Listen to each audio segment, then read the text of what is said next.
Tony a acheté une nouvelle voiture. Il a dit que c'était la voiture la plus high-tech et la plus luxueuse. Enthousiaste, il a emmené toute sa famille pour la conduire lui-même. Pour conduire la nouvelle voiture en douceur, Tony a activé le régulateur de vitesse. Mais très vite, les problèmes ont commencé. Un voyant bleu s'est mis à clignoter sur l'écran de la voiture. La vitesse de la voiture est restée bloquée à 130 km/h. Alors, son beau-père lui a donné une idée. Appuyez d'abord sur l'accélérateur, puis sur le frein. Ce système de contrôle de la vitesse se bloque souvent. Il a dit à Tony, tu n'as peut-être pas bien placé ton pied. Appuie fort sur le frein, et c'est encore et encore. Tony a fait de même, mais la vitesse est montée à 160. Maintenant, la situation s'était aggravée. Tony a immédiatement appelé la compagnie automobile. Il espérait qu'un expert pourrait l'aider, mais le vendeur était occupé à vendre une voiture à un autre client. Il lui a raccroché au nez. La colère de Tony était à son comble. Il se souvenait, vous parliez si gentiment en vendant la voiture. Maintenant, vous ne décrochez même plus. Le trafic sur l'autoroute avait encore augmenté.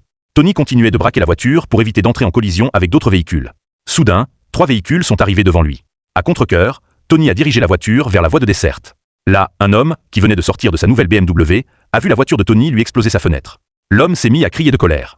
Il est immédiatement monté dans sa voiture et a dit « Maintenant, tu ne seras pas épargné ». Et à toute vitesse, il a rejoint l'autoroute pour rattraper Tony. Il a mis la musique à fond et s'est lancé à la poursuite de Tony. De l'autre côté, 2 policiers de la circulation se cachaient dans les buissons et discutaient. C'est alors que, voyant la voiture de Tony filer à toute allure, ils ont mis leur casque et se sont lancés à sa poursuite. Tony a crié « Les freins ont lâché ». Mais la police n'a rien entendu à cause du bruit du vent. La femme futée de Tony a rapidement arraché une page du carnet de croquis de sa petite sœur. Elle a écrit SOS dessus et l'a agité par la fenêtre, mais le papier s'est envolé et s'est collé directement sur le visage du policier. Le policier a retiré le papier, mais celui-ci s'est envolé et est allé se coller directement sur la voiture du conducteur de la BMW. Sa voiture a échappé de peu à une collision sur l'autoroute. Le conducteur de la BMW est alors devenu très en colère et a explosé de rage. D'un autre côté, Tony a essayé d'appliquer les freins, mais les freins étaient maintenant complètement cassés. Le conducteur de la BMW était prêt à se venger. Il a commencé à heurter la voiture de Tony. Une collision à une telle vitesse signifiait un danger de mort. C'est alors que le fils de Tony a sorti un arc et une flèche jouet. Il a tiré une flèche, qui a touché directement la jambe du conducteur de la BMW. De douleur, il a perdu le contrôle et a conduit sa voiture dans un campement sur le bord de la route. Les campeurs l'ont attrapé et l'ont roué de coups. Le beau-père a alors commencé à conduire.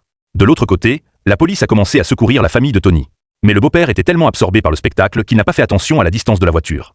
La femme enceinte de Tony a été sortie par hélicoptère et emmenée directement à l'hôpital. Un embouteillage se trouvait devant, et il restait très peu de temps.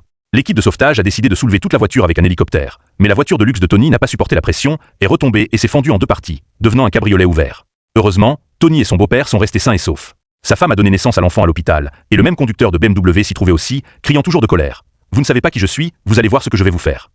Après avoir vu tout cela, tout le monde est sorti de l'hôpital en souriant.